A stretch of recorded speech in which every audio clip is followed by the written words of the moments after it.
What's going on?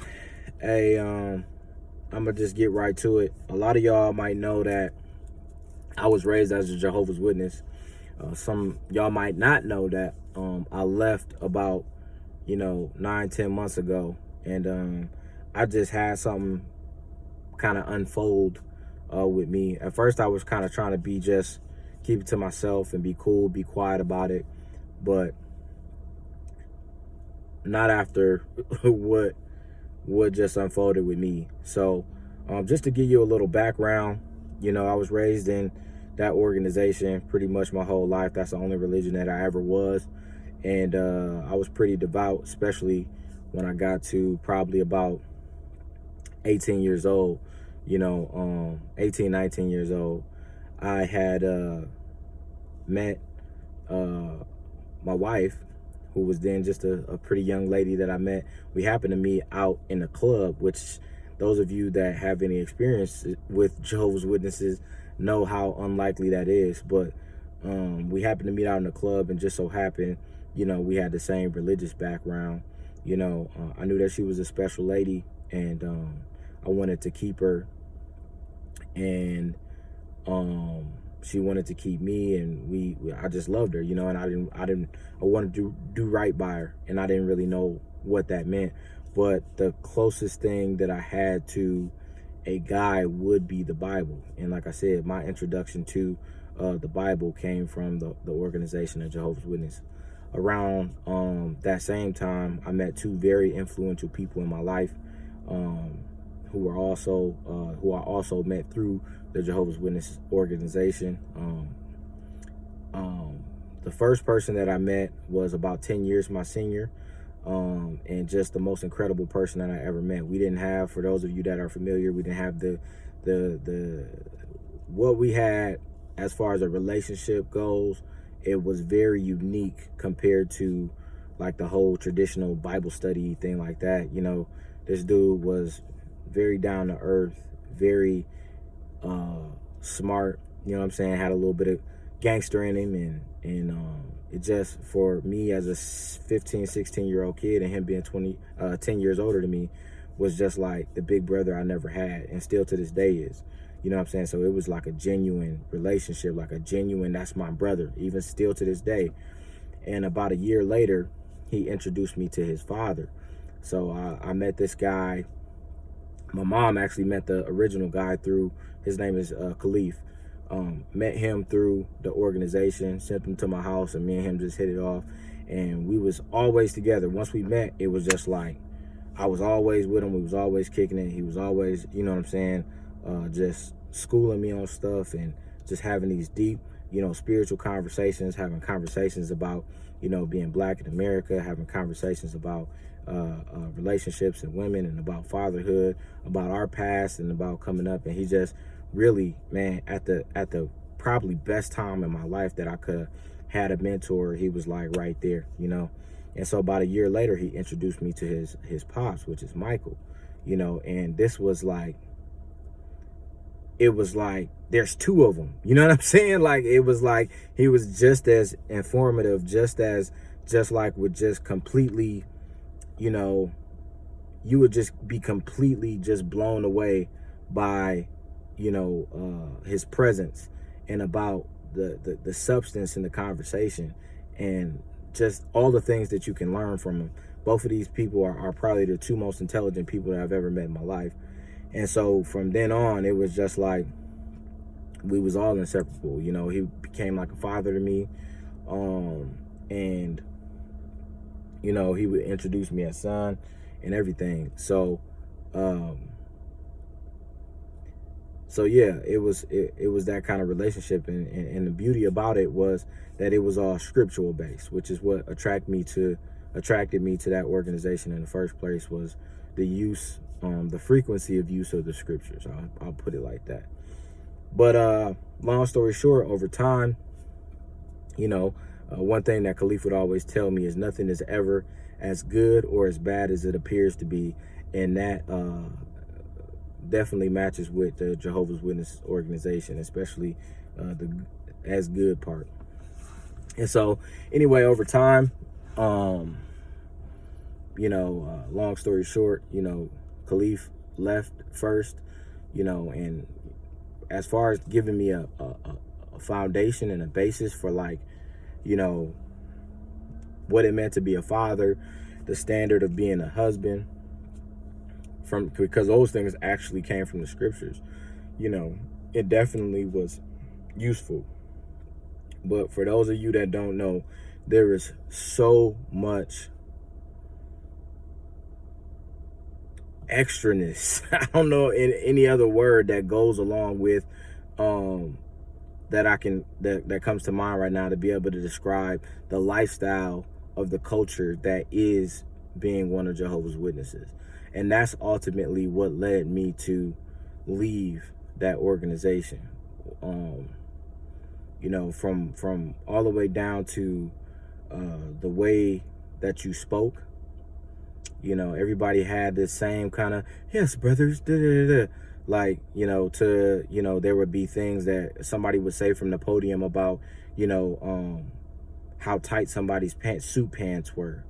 Or, sometimes there was back in the day, there was like a thing about bow ties, like you couldn't wear bow ties, and a beard, you can't have a beard inside the organization. Ladies with their dresses and the height of their heels and everything like that. There was a lot of emphasis on that type of stuff. You know what I'm saying? Which there's some degree of truth that you can find in any of that. But the thing for me is that there's a scripture in the Bible where Jesus is talking about the Pharisees, right? And he one of his accusations towards them, because the Pharisees and the Sadducees, which thanks jw.org, the Pharisees and the Sadducees were, the spiritual leaders of that time. And so they would put all of these extra burdensome rules and regulations and requirements and traditions on the people so that they were burdened, and them being burdened that way really didn't allow them to experience like the healing properties of having a personal relationship with God, because they felt like they had to go through this man or these people. And one scripture was, I can't remember the scripture right now off the top of my head, but if you look for it, he talks about that. He tells the Pharisees that you guys are straining out or drawing out or really focusing on these gnats, but then you're gulping down or passing over the camel.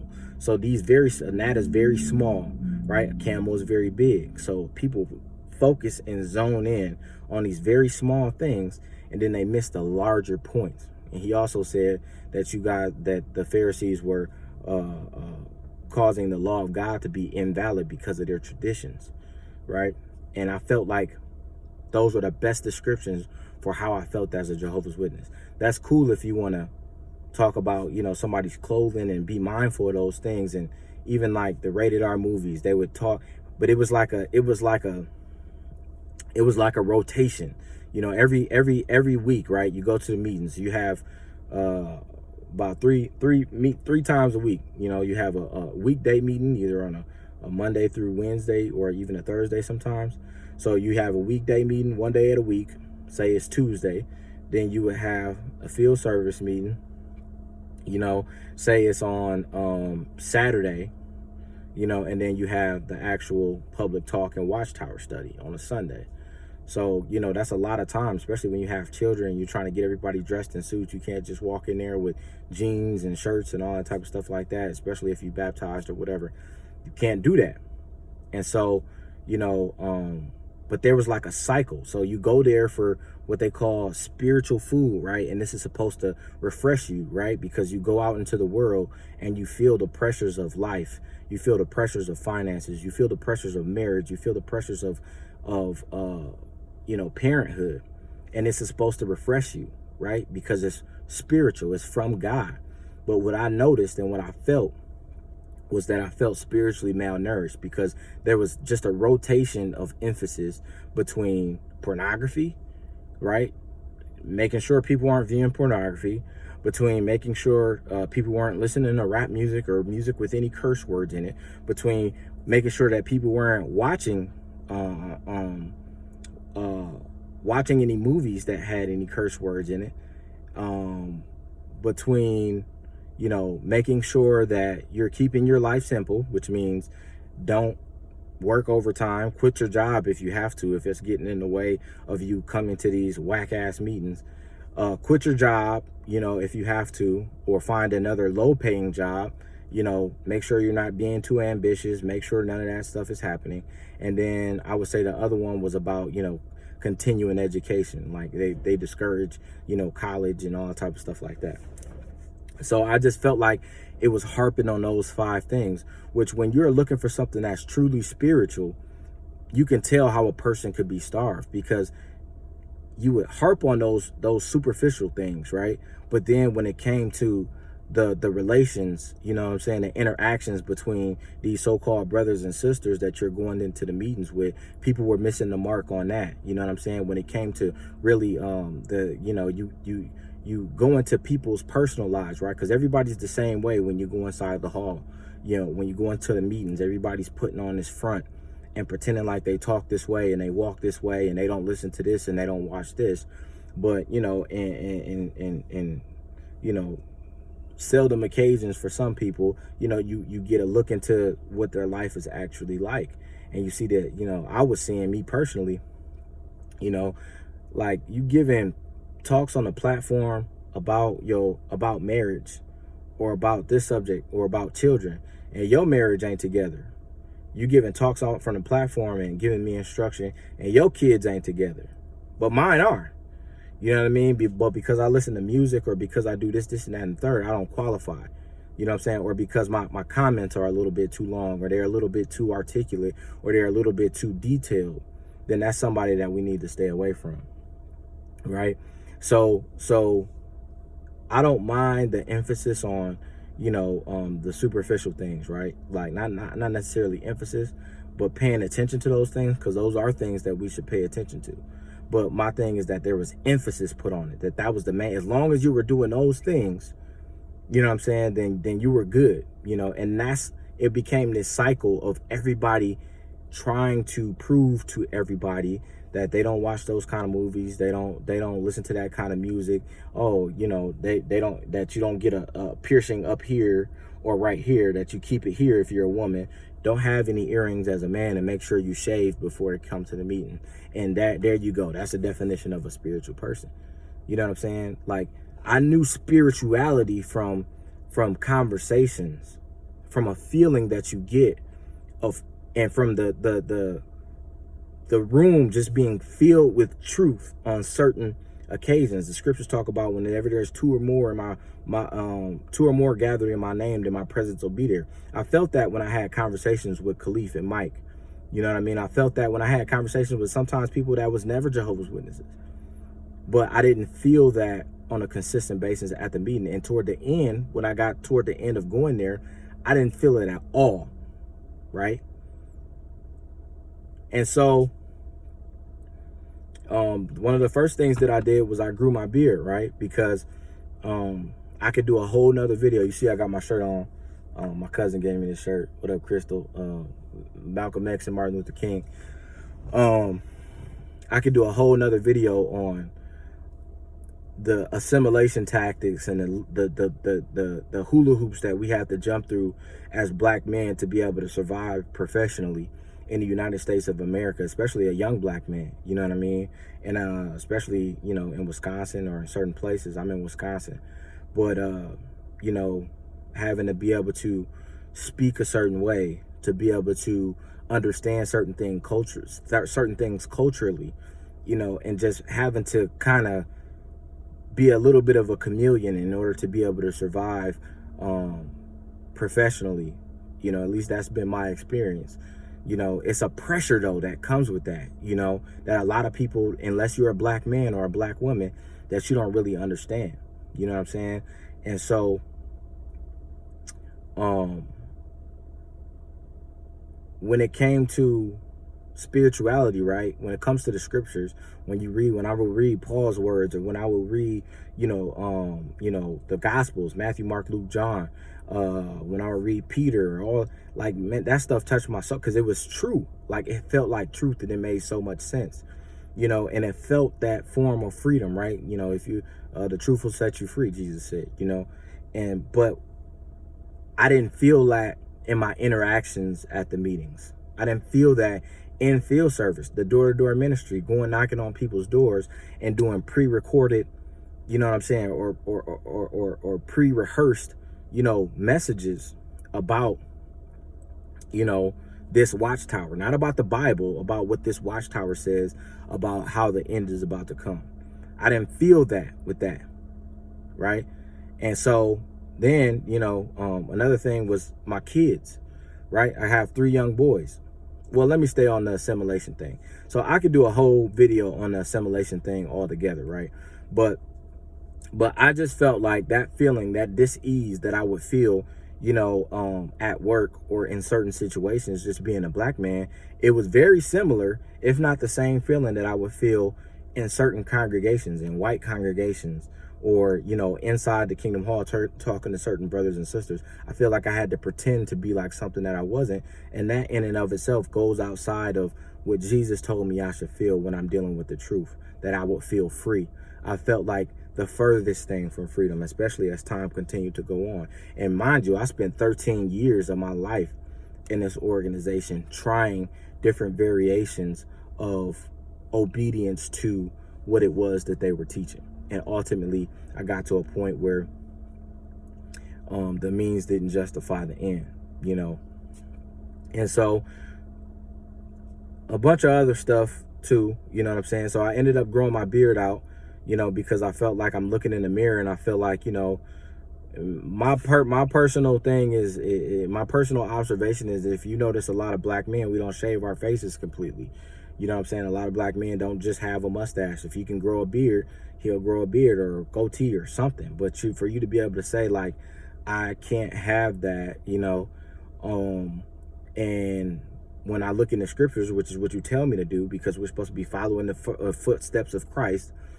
When I look at Christ and the depictions that you drew from your watchtower, and when you look at his description in the Bible, or Paul's description in the Bible, or anybody who, descended from Abraham, Isaac, and Jacob, they all had beards. So the fact that you're telling me that I, as a black man, can't have a beard feels a little oppressive, especially when I notice that, the black politicians, they have to cut their facial hair off too. The black newscasters have to cut their facial hair off too, right? Anybody that is black and in a public space that caters to people that are not black seem to have to assimilate in a similar way. That doesn't tie in with the freedom that I should feel inside a spiritual situation. And it doesn't tie in with another one of their token statements, is that we're no part of the world, right? Because if you're trying to be, make everybody look like this on the outside, then you're trying to fit in with the world in some shape, form, or fashion. We're supposed to be just bringing people the truth about what Jesus in the Bible says, right? And what Jehovah says, right? So that doesn't match to me, and again, all the other things that came along with that. And I started to feel like a coward, right? Because I'm like, the only reason I'm doing these things is not to please Jehovah. It's not to please Jesus. It's not because I feel like in me doing them, I'm showing some superior form of obedience, from a spiritual perspective. I feel like I'm doing them to keep people around me from judging me. And I feel like that's wrong. And then I had a couple situations where I was, quote unquote, studying the Bible with some other young black men, and I was put in a position to have to pass that same doctrine, that same tradition on to them. And that really was like, nah, I can't do it. You know what I mean? And so slowly but surely I left. And, one thing inside that organization, it's going to be a long video. I'm sorry, but hopefully it's interesting. But one thing inside that organization, I lost my train of thought. One thing inside that organization is that if you ever get off track or do something what they would consider to be wrong, or if you leave or do anything like that, or do anything that could make you look like you was kind of going outside of what you're doing, what you're told, they shun you. You know what I mean? They shun you, and that I don't care if it's your mother, I don't care if it's your father, your brother, your sister, sometimes a husband or a wife. You know what I mean? You might still have to live with that person, but marriages have been destroyed. You know what I mean? Because, and I'm not talking about like, oh, we're just gonna not hang out as much. Even if you see this person passing in the grocery store, you're not supposed to say nothing, right? So when I started growing my beard out, because I'm going to different elders, right? I'm going to different spiritual men, and like, hey, we're supposed to be, one of the token statements inside that organization is we're the closest, the only true religion in the world, and we are that because we're the closest to the Bible. Like, hey, bro, in the Bible, this ain't really matching up with what you're telling me to do, and that's cool with me, but in the preaching work, I'm put in a position where I have to be able to explain it to somebody else. And if I don't believe it, or if I don't feel like it's accurate, and then I'm telling somebody else and trying to convince somebody else to do what I'm doing, to me, that's a lie, right? So help me understand. And nobody could give me any substantive scriptural background about that explanation. So you start feeling like a coward, and and then that opens your ears up a little bit more to what's going on inside the organization, because it becomes very mundane. You know what I mean? It becomes very like routine, and you don't even listen anymore. You kind of just go through the motions. But I started to hear a little bit more again, the comments, because when they have the little Bible studies, people will comment on the paragraph. There's another thing I've been checked on, right? So steel sharpens steel is what the scriptures say, right? So the point of us gathering together in the first place is to be able to, you know, strengthen our spirituality, to be encouragement to each other, right? And we all have different facilities, we all have strengths and weaknesses. So the objective should be to use your greatest strength to be able to expound on these points, so that you can encourage yourself, and that so you can encourage others, and so that an exchange of encouragement can proceed. But I was told, hey brother, make sure you stay on task, brother. Stay with the paragraph. You know, don't go too much into, you know, outside of what's written in the paragraph, not in the Bible, in the paragraph about the magazine that's supposedly about the Bible. But I'm supposed to, we just read the paragraph, so I'm basically supposed to repeat what the paragraph said. So I've been caught up on that. But anyway, that's a deviation. But so, you know, we have these meetings and everything like that, and it was just like I started to feel starved, because I'm listening to these comments and I'm noticing, like I said, the pattern with the constant reiteration of the same points. You know what I mean? And then when it came to like me as a father and me as a husband, being like, the stuff that I'm teaching my family and the stuff that I'm going by inside, you know, is coming from my own personal interpretation of these scriptures and the application of what I'm learning in the scriptures. You know what I'm saying? It's not really being taught like that from the platform, because again, like I said, most of these so-called spiritual leaders don't have their own house in order. You know what I mean? And so I'm like, wow, why am I doing this? You know, and then stuff starts to happen more and more. So anyway, going back to the beard, I start growing my beard because I'm like, I'm a coward, because if I'm doing something just because people are telling me not to do it and I don't believe in it, then why am I doing it? I'm doing it to please men, not to please God. And that in and of itself is a reason, like, dude, I'm not going down that road. Let me just see what happens. And so just by me growing out a beard, people stopped talking to me. People stopped texting me. I had like looks like I had just like I was like disgusting, or like I was like a couple white sisters looked at me like I was about to, like I had a pistol and was about to take their purse or something like that. You know what I'm saying? And then my wife was, you know, me and my wife been married 13 years now. My wife wasn't really on board with it at first, and she was kind of like mad at me and kind of like disappointed in me and didn't know. And I'm telling her, like, look, think about this, right? Because I'm growing a beard, all these people are treating me differently, treating you differently, sometimes treating our kids differently, right? Because I have a beard. I haven't changed anything about for the worse about who I am as a husband. I haven't changed anything for the worse about who I am as a father. I haven't changed anything for the worse for who I am as a Christian or as a just a man in general. You judging me based off of my physical appearance, not like I got a tattoo on my face or nothing like that, which would still be wrong. But you judge me because I grew a beard. And how much less sense does that make when we turn every page we turn to, every person in there has a beard? It don't make sense. And that's when she started to come around, and then she started looking into, different doctrine. She was more on the doctrinal side, and there was a couple things that had come out about that organization and about child molestation cases and everything like that. And this is on, national television, on A&E. There was another one that was on, I can't remember the name of the cable station right now, but it was on cable. And then when you go on YouTube, there's countless instances of, videos like this of, people just, telling their stories, but all that's discouraged because, like I said, they talk about the same things, about the music you listen to, the movies you watch, whatever.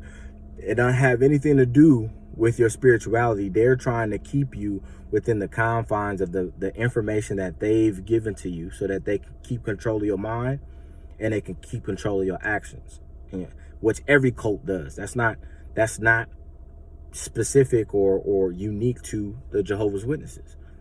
But, when I learned about things that were in plain view on national television that I didn't know about, you know what I mean? And on that, I'm like, okay, this is a problem, because you have all of these, quote unquote high standards when it comes to the people sitting in the seats. But when it comes to the people running the organization, they don't apply that same level of skepticism, and they don't keep those same high standards, which is exactly what Jesus talked about the Pharisees and the Sadducees did to the worshipers during his day. So then I started to feel like, okay, this place is more like being a Pharisee than it is like being a Christian. And I was done. And my wife was done. Right?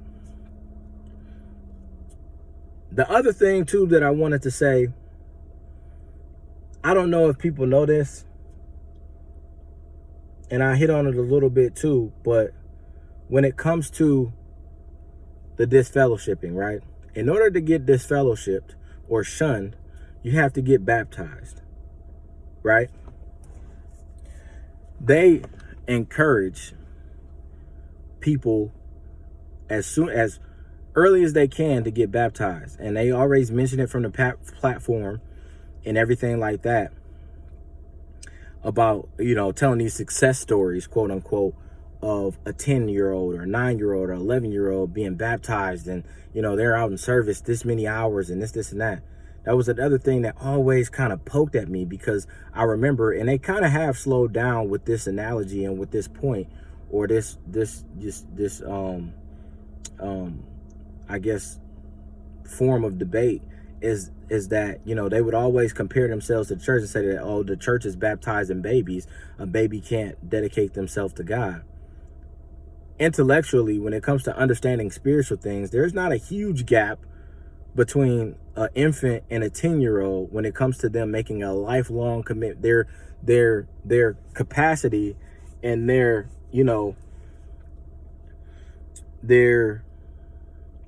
what's the word I'm looking for?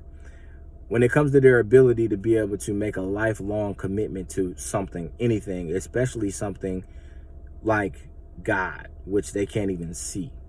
But it was just constantly being promoted that,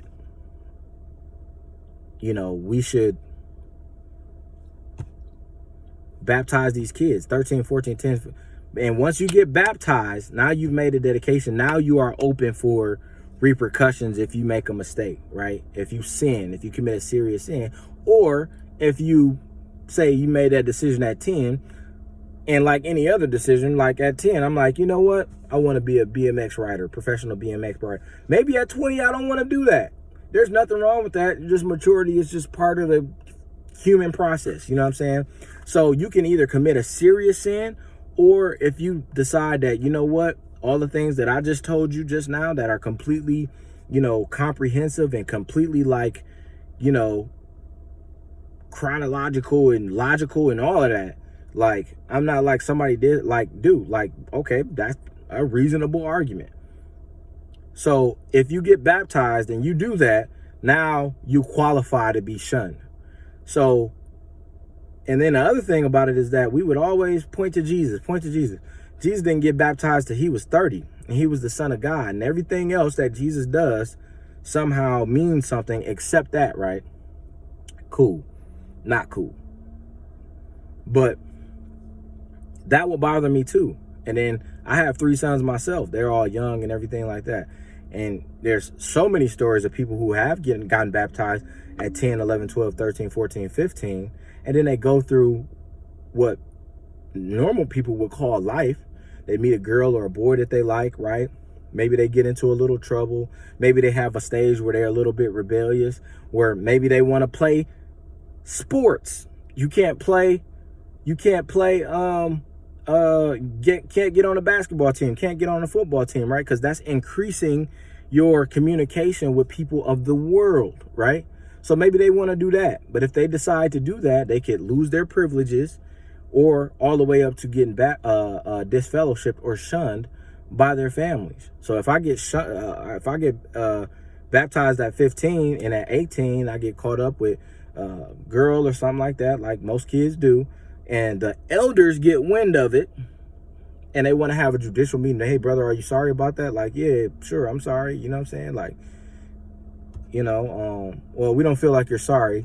You're disfellowship, right? And so maybe my dad has some kind of position where he's a elder or something like that. Now my dad has to make the decision if he wants to give up his title or kick me out of the house.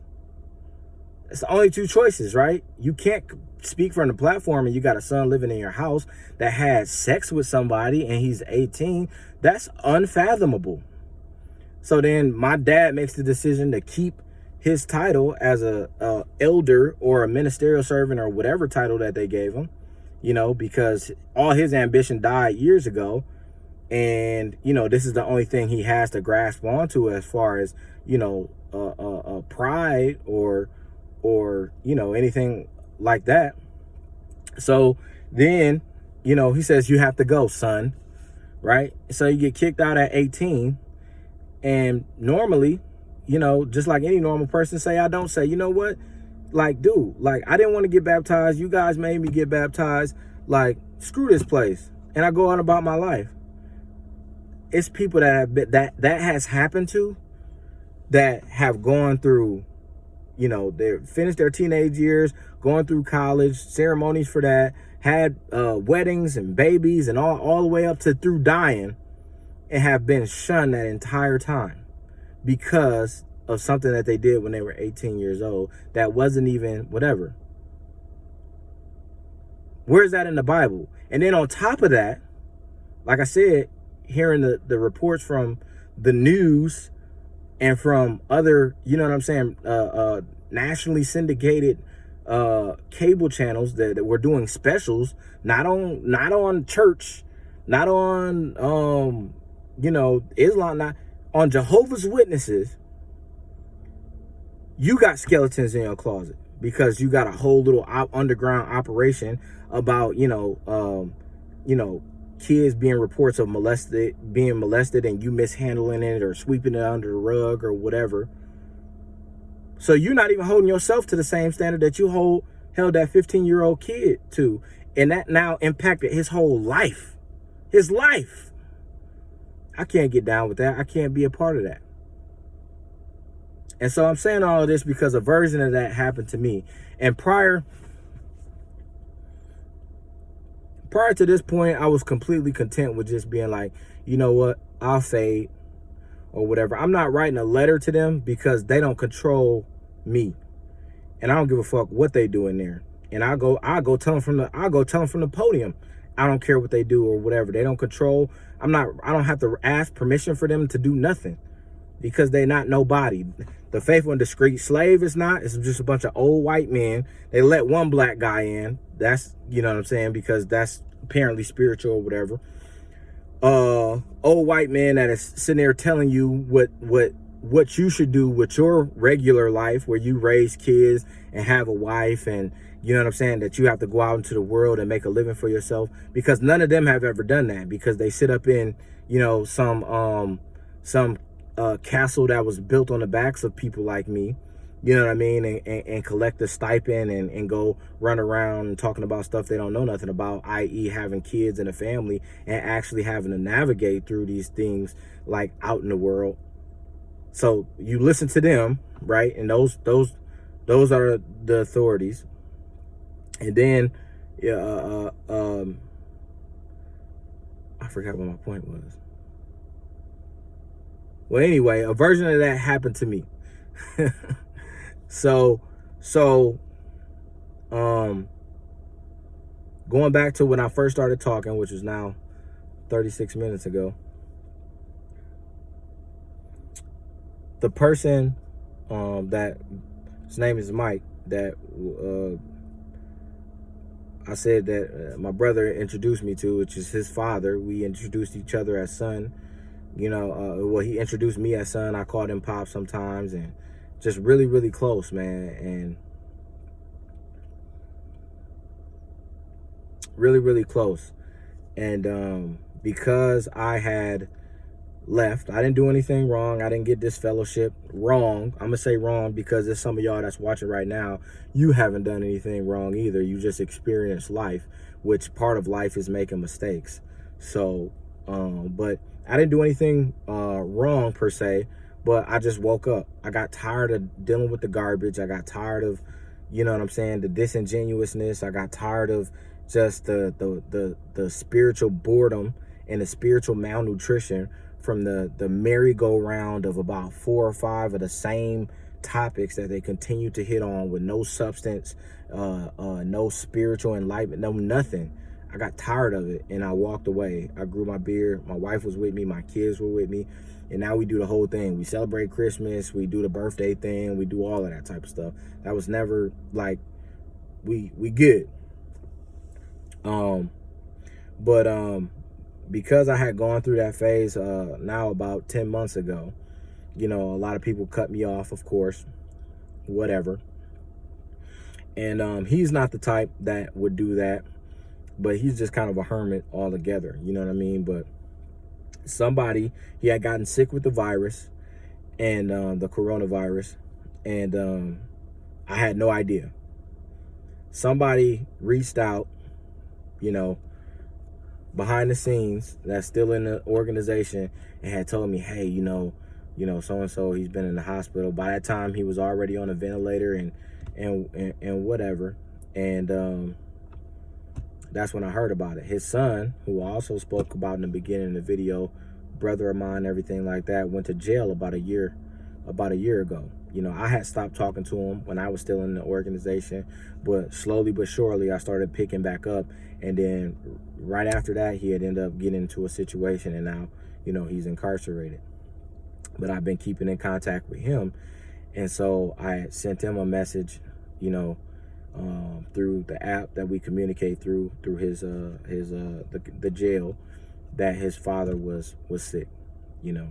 And he said he had heard about it. He didn't really know much what was going on because, you know, he was also shunned, you know.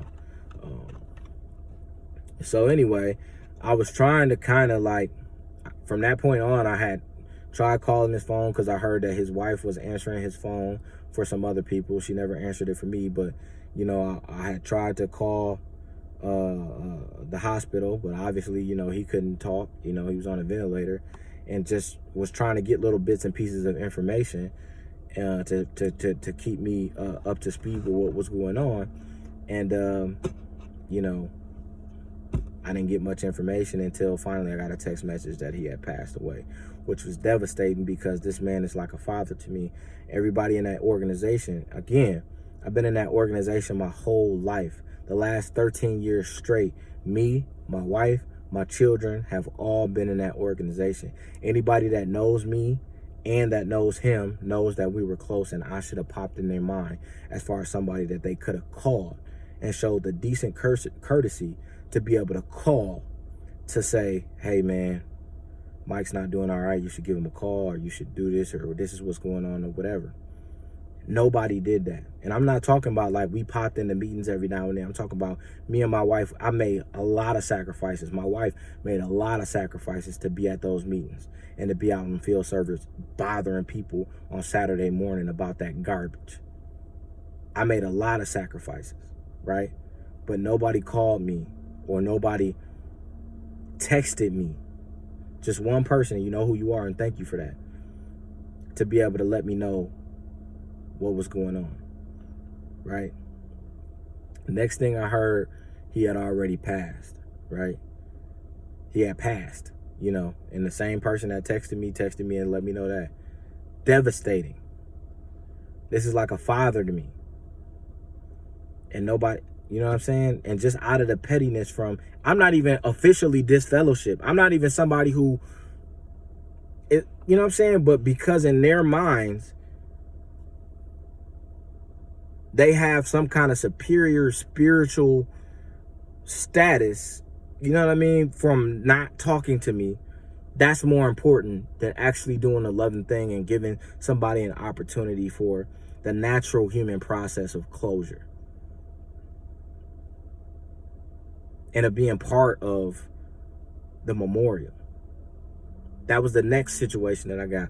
I'm trying to, hey, so-and-so, keep me posted or whatever. Me and his son, again, talking back and forth. I told him that his father had passed away. He's in jail, learns his father passed away. Somebody had gotten to him a little bit before me, but he did comment that the person that did get to him, he hadn't heard from in years. But the first time they talked to him is to tell him that his father was dead. You know.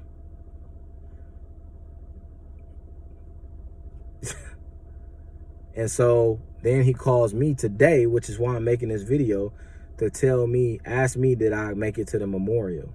You know, I'm like, no, I've been asking about the memorial. Like, I didn't know if there was going to be one because of the whatever. He was like, yeah, somebody told me, I guess it was invitation only, and it was on Zoom. I just saw somebody that knows very well the relationship that we had that probably was there 2 days before the actual memorial happened.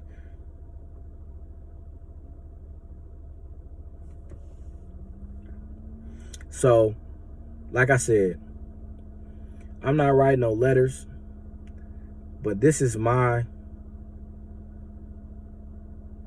going to say it. This is my fuck you to that organization, to the faithful and discreet slave, to the doctrine, to the traditions. This is my public unbaptism. And the friends of mine that are still in that organization, if you're truly friends, I'm still rocking with you. I'll always be here. Even if you wake up from that organization and you know, at some time, you know what I'm saying, like realize that what you're doing is wrong and it has nothing to do with God and everything to do with 3 or 8 puny little men that live in New York who are controlling the narrative. It's all good. I'll be here. But besides that, fuck that place. So I'm putting this on YouTube. I'm putting it on Facebook. And whatever the powers that be in that organization want to do with it, and anybody that's on my Facebook page, or if you see me in public and you disagree with my stance, or you feel like, oh, you know, he's an apostate or whatever, I am an apostate. Look up the definition of apostate. That's exactly what I am. But look up the definition in an actual dictionary, right? Because the one in the JW thing is just going to say person who disagrees with Jehovah. Like, that's not the real definition of apostate. So that's what it is, man. And anybody else out there that's thinking about leaving or struggling, you know what I'm saying? Like, get you some help.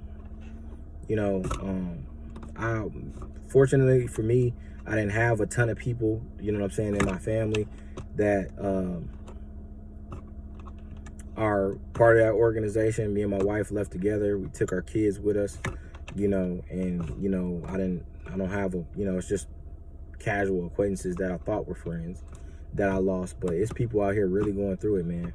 And then, you know, also to you mogs like that's out here that's just, y'all, it's cowardly, man. I had a guy, I'm gonna tell this one story and I'm gonna get out of here. I had a guy who life was in shambles, a complete mess all the time. And I was still a part of the organization. This is before I started waking up. I was still part of the organization. He was part of the organization, and would call me every other week. I mean, every other day during the 3-4 times a week, talking about his situation at home, his marriage, and kids is disrespectful. His wife is cussing him out and all that. You know what I'm saying? And once I made, and I was there for him, I never judged him about it. And he had mug shots on the internet and all that type of stuff and all kind of stories. I always gave him the benefit of the doubt to be able to, you know, not even explain anything to me, because I didn't feel like he owed me an explanation. But the scriptures say that, and I think this is in Proverbs chapter 17, that a brother is somebody that's born for when there's distress, right? So that's when I become your brother, is when you go through those hard times, not when it's easy, right? That's when I become your brother. So I was trying to be that for him, right? And I didn't do anything like that. My mugshot wasn't on, whatever. There was no rumors of me beating up my kids or my wife or nothing like that. Because I left the organization, probably because I grew a beard, or somebody he knew he was talking to me, he just unfriended me on Facebook. Like we was like some little 16-year-old kids or something like that. Or like, not even 16, like 12. You know, and this man 40-something years old. That's cowardly. I want no parts of that. So anybody that's out there, stay strong. Stick to your guns. Those people do not have a monopoly on spirituality. They don't have a monopoly on truth. They don't have a monopoly on God. If you still decide to believe in God, whatever you believe in, that's your prerogative. I still believe in God. But that's my story, and I'm sticking to it. Peace.